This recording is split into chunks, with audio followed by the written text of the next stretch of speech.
This is Lisa from Mobile Tech Review, and it's a camera day again today. Yay! This is the Sony Alpha A6000.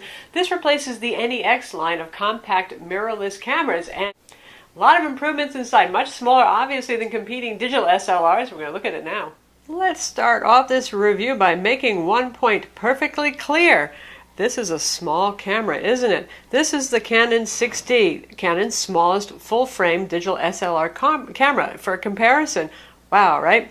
So this weighs a couple times more. In fact, this lens weighs more than the body does of our Sony Alpha A6000 right here. So you're getting the idea of who this camera is for already. Somebody who's looking for something compact, portable, also something more subtle. Say you're a street photographer and you're trying to get candid shots. When you walk around with this, honest to God, you can put gaffer's tape over the logo. People are still going to notice you with this, and especially if you have a pretty decent lens. And this is the 24 to 105 L lens on here, which isn't even the biggest of Canon's, mid-range zoom lenses right here. Serious camera. There it is.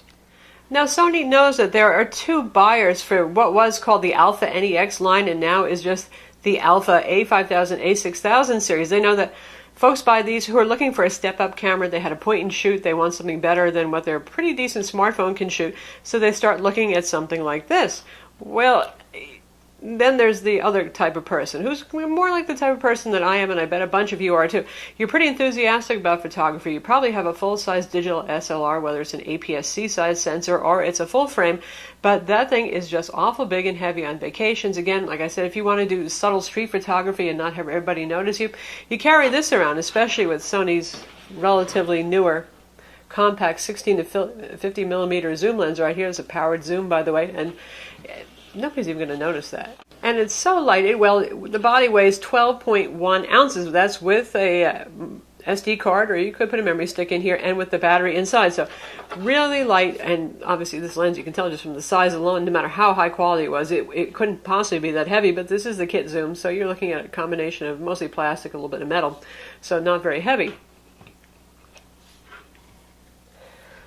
That said, unlike NEXs of old, you get more professional style controls on this, and it has a slightly more professional look to it. It doesn't look as kind of, unique as the NEX system did. Things like the dials back here, we get, thank goodness, our standard PASM, intelligent auto, and everything else kind of control. A secondary dial over here for controlling stuff on the menu system. The menu system also uses the Sony Alpha style. Gone is the old NEX kind of point and shoot oriented icon based thing that I never really loved, but maybe somebody out there did. I don't know. Pretty much everybody's always complained about it. We got the pop-up flash over here as well. Sony's active hot shoe on top. A whole lot of customizable buttons going on over here. The usual dial rotary wheel over here with clicky tilty thing. FN to bring up quick settings on it. Your playback, your programmables. Another customizable up here, and obviously this is your shutter button and the on-off. And notice that there's a decent grip on here. And this guy is mostly a metal body with a nice textured grip on. So it looks like a pretty nice camera. It's trying to compete with Olympus's Micro Four Thirds and some Panasonics, that kind of thing. So it's a quality piece. But the price isn't that bad. $649 for the body only. That's the same price as the outgoing NEX6 was. And honestly, you're getting a higher megapixel rating here. You're getting actually a new sensor altogether. You're getting the new Bionz X processor on here. So there's a lot to recommend this over the outgoing NEX6. The NEX7 is also going away. Sony wants people, I think, to move into the Alpha 7 that we also review, which is a full frame, a lot more expensive though. But honestly, given the new sensor on here, the very good Bionz processor, I personally would pick this over the NEX7 if you find one still in a store somewhere. And to show the evolution of the NEX line, now I have the funny little accessory flash that came in the box. Here's the original NEX5. Looks more like a hybridized point and shoot, doesn't it? Notice there's no viewfinder on here anywhere. You got the LCD on the back, and then that's that. This guy, one of the things that adds over the A5000 is the OLED viewfinder. Something that Sony really excels at. We've liked that a lot on their RX10, on their A7, and again here.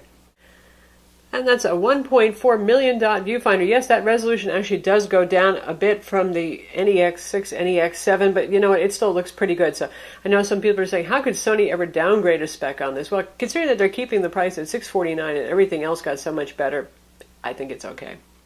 Now, I'm going to continue to provide some specs, but you know how it is with cameras, especially if you're camera enthusiast types, there's myriad specs. You can visit Sony's website and get all those. I'm going to describe the experience of using the camera, how well it does, and some of the key specs without getting extra super geeky and giving you what you could actually read yourself on a website. So here's what our display looks like. This is a 3-inch LCD that actually has an outdoor brightness mode that's pretty good and functional. We have 90-degree tilt in this direction. And then we have 45-degree down. We do not have sideways. We do not have the flip it and drop it down beneath the body like some bigger Sony Alpha digital SLRs have. This one is 921,000 dots. Again, it's 3 inches, so that's about the equivalent of 800 by 600. Now, right now it's in Intelligent Auto Plus mode, so say we put it in something like Program where you can actually control some more things. We have a little screen that gives you a hint on what those things do. You can turn off that little hint screen if you want. So say we hit the function button right now. Here we have quick access to things like white balance or flash control, all sorts of handy things. So that's pretty darn useful. Now, if you're shooting in something like Intelligent Auto, it's going to set all of that stuff for you. You can choose your creative style. You get the idea right there. And if we hit the menu button to see what the menus look like, there you go. Standard Alpha menus. Any of you who've used a Sony Alpha digital SLR will find these familiar. So gone are the little icons that you have to click on an icon and then explore and try to find where your settings are. I think this is much more straightforward. Obviously, as you can see here on the screen, you can shoot in JPEG in various qualities. You can shoot in RAW in JPEG, which I always recommend, even though this has quite a good JPEG engine on camera. I haven't always said that about Sony cameras, but this one actually really brings out the colors, brings out the contrast. It does still like to over-sharpen, so sometimes your grasp can be a little bit dizzying, but overall, I think it does a good job. Anyway, Sony's usual aspect ratio 3:2 right there, which is a little different from the usual 4:3 that you'll see on other cameras. And you can shoot in AVC HD video, which is, most common. And for AVC HD, you can see all the options that we have here. So pretty healthy, all the way up to 24 megabit per second for 60i, 28 if you go up to 60p, and then you've got 24p. Obviously, if you're in a different country where you have 50i and 50p instead, you'll just see 50i and 50p instead of 60. Now, one of the benefits of this camera compared to other compact cameras and even SLRs is the fact that it's a mirrorless camera. What does that mean? It means no pentaprism, no difficulty with pulling focus. It can do continuous autofocus. And Sony has done a lot of improvement with their continuous autofocus for shooting still shots, too. You can do up to 11 frames continuous shot. And now we have continuous autofocus. There's no more of that, put it in that funny priority mode that they used to have, and it really initially focuses in the first shot and then uses that same focus for all of them.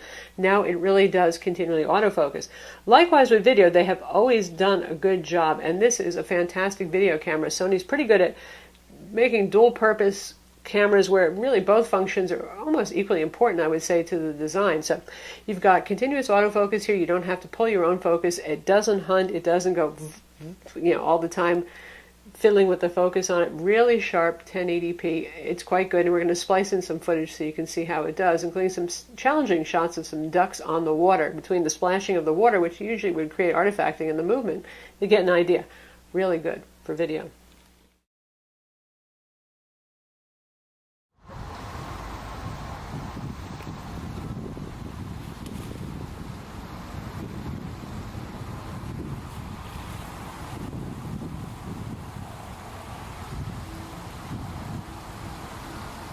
And speaking of video, as with Sony cameras, there's always a little red button to press. They have made it harder to press. I don't know if people accidentally were triggering it before, but it's kind of a little bit off angle over here, and you got to work a little hard to press it because it's kind of no longer sticking out anymore.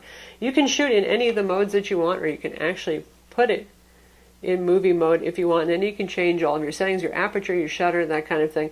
Now, when you're doing something like shooting video, you probably want to use a continuous aperture lens if you can. Obviously, the kit lens is a budget lens. That means the aperture varies depending on where you're zooming. See how it says 3.5 to 5.6 for your aperture? The aperture will change. 3.5 when it's at the wide angle, go up to 5.6 at telephoto. So for those of you who are not photo pros, that's how that works. So that means your exposure is changing. You might want to make adjustments when you're shooting video, and that's kind of not always the cool thing to do, right? So there are other lenses, obviously, that Sony makes. When the NEX first came out, it was a lens-poor device. That's not the case anymore.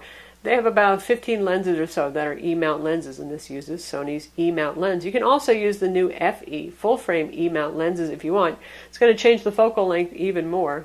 Talk about that a little bit later, too. But anyway, this is their step-up lens right here. And this is not too huge a lens. This is obviously a constant aperture f4, 16 to 70 millimeters. So this is kind of equivalent to that Canon L f4 lens that I showed you, because if you do the conversion, this is an APS-C sensor, so that means 1.5 is the multiplication factor to get to your usual full frame or 35 millimeter measurement. This equals your 24 to 105 zoom lens. This is a Zeiss lens. It's got some nice metal in it. The quality feels good on it. And I know, it's a funny thing. There has been so much talk about this lens, whether it's worth the money, whether it's crap, whether it's any good. And honestly, going from the kit lens, and this is better than the average kit lens, wow, colors and contrast, noticeably better. And that is honestly the important thing. I know you guys obsess on MTF numbers and the resolution, how sharp it is, how many pixels, looking at things one-to-one. I mean, nobody looks at things one-to-one anymore. These things are way higher resolution than even 4K monitors when they shoot pictures. Don't do that, really. If it looks really sharp to your eye, that's probably less to do with the resolution, the resolving power of the lens, than the contrast that it's bringing, because contrast makes things look sharper. All of these lenses, even the kit lenses, are pretty darn sharp, and you can shoot really big enlargements and still have sharpness, so just keep that in mind. Anyway, really sharp after all that's said and done, especially in the center. Yes, the corners can get a little soft. Yes, there is some distortion. More and more with these cameras, digital cameras, we're seeing lenses that have compensation in the bodies for those things. And if you're shooting in JPEG, you won't see any distortion. It fixes that problem. It'll sharpen up the corners a bit. And also, Adobe, Photoshop, Lightroom, those kind of things, they all have lens corrections for those issues. But yes, there is some distortion as you go to very wide angle or even onto telephoto, and a little softness in the corners, but honest to God, unless you're looking at this one-to-one, 100% enlargement, you're not going to be able to tell. So that's the lens, because I know there's been a lot of talk about that, and a lot of you are wondering if it's really worth it. I say it is. Now our kit lens here, it's pretty cool actually. You can get this body only. If you don't have this lens, and this lens has been bundled with some other NEXs, it's a good walk-around lens, the 16 to 50, which would convert up to a 3x zoom, starting at 24 millimeter and going out to about 75 or so. It's a pretty useful set of focal lengths, and it may not be the sharpest, it may not be the most contrasty and colorful, but it's actually surprisingly decent, especially if you're shooting around f8 or so. So I would recommend it if you don't have it already, because it makes the camera this small and this portable, and that's just darn crazy. And it is a motorized zoom, so I can use this lever if I want, or I can use the zoom ring, especially if I turn the camera on again. And there it is. So you can see that goes in and goes out. So you can use this to zoom, or you can use this. The point of the powered zoom is it's nice for video. It's quiet and it's smooth. Now, some places, like I think B&H is doing this. I know Best Buy is offering another bundle where you get the kit zoom lens here, which is actually in the box. It's the standard Sony kit. This is the ILC 6000 camera. If it's 6000L, it means there's a lens bundled inside the box. But they're also bundling this at a really attractive price, and you can see right here, this is the 55 to 210. Now this is your equivalent to basically a kit zoom, and you can see this, the aperture of 4.5 to 6.3, which is about normal standard apertures that you're going to find on a kit lens. It too is actually not bad at all. The contrast and colors are pretty decent on it for a relatively speaking affordable lens. As you can see, it has image stabilization, optical steady shot on this, important for a long zoom. It's not too heavy. It doesn't feel cheesy either. It's not too long. Does pop out if you're going out to 210, but I've used it to capture some birds and some squirrels and things like that. And honestly, for the price, if you're getting this bundle, you might find it for like $150 additional, even some crazier sales. I say go for it if you're the kind of person that is a bird shooter. You need that kind of distance. Now, Sony claims this is the world's fastest focusing camera. Is that true? Well, I don't know, but it's pretty darn fast. So here, we're going to take a picture of the lens.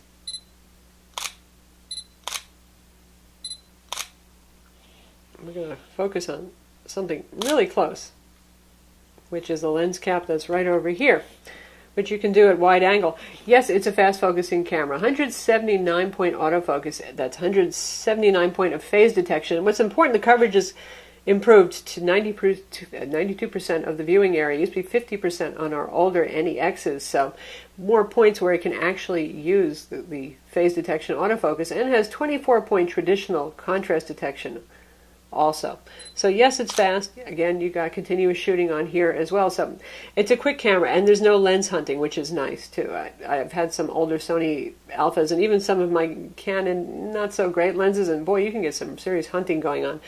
Even in low light, this is a pretty good focuser. It has a amber focus assist light, and I always find that turning that off on Sony cameras makes for better autofocusing. Go figure.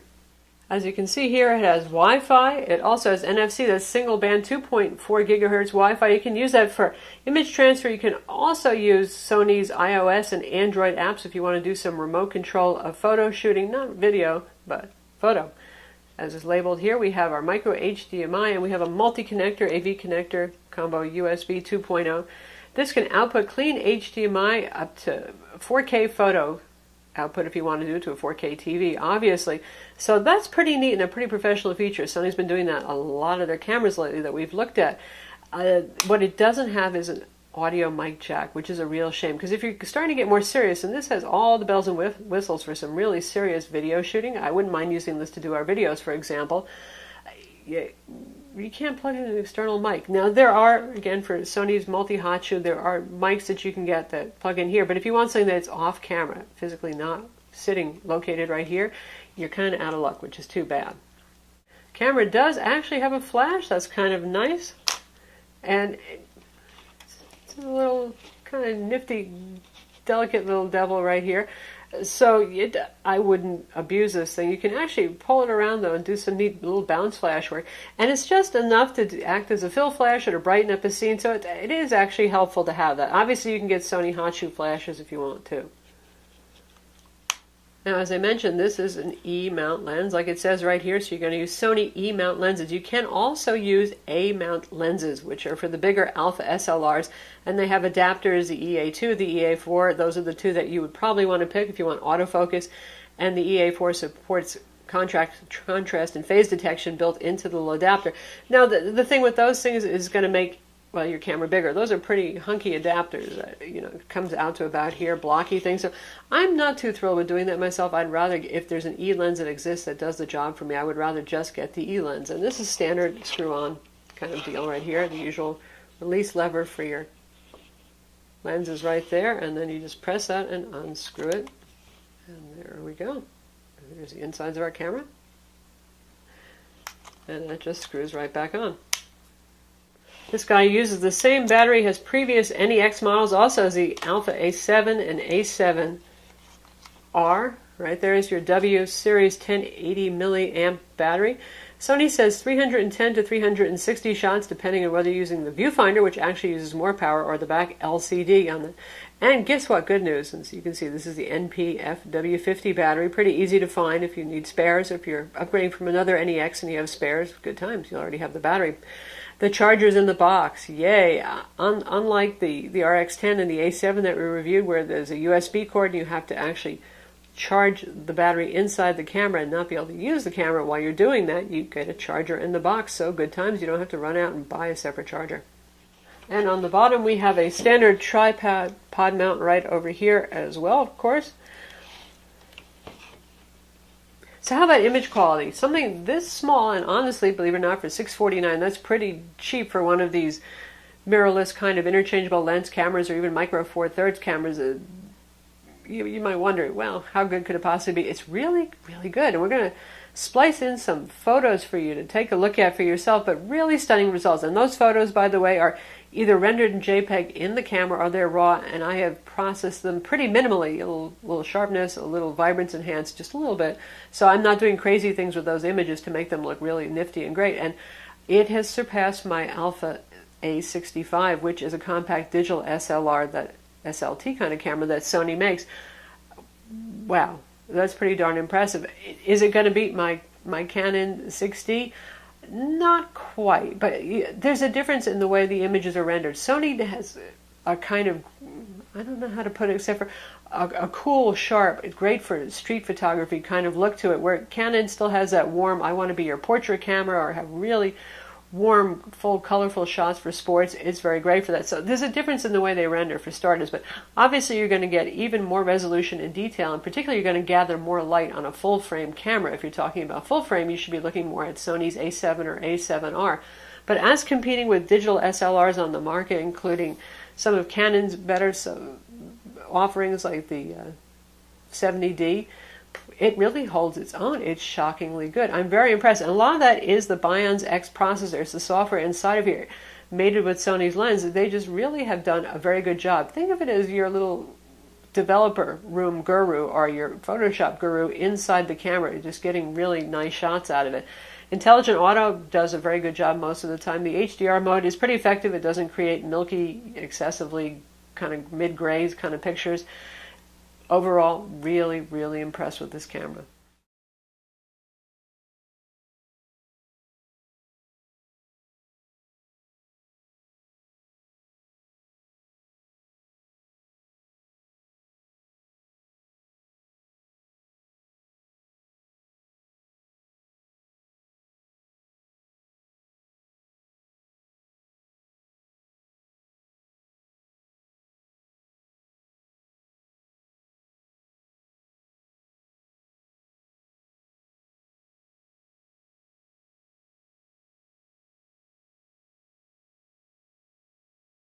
So that's the Sony Alpha A6000. It's available now. So is the A5000 for those of you who want a more consumery point-and-shoot kind of experience. But really, this is obviously more for the enthusiasts, the photo buffs, the people who already have a digital SLR, but they want something portable so they can take with them with a whole lot of bang for the buck. Really good image quality here. This is an easy one to recommend. I'm Lisa from Mobile Tech Review. Be sure to visit our website for the full written review, and don't forget to subscribe to our YouTube channel.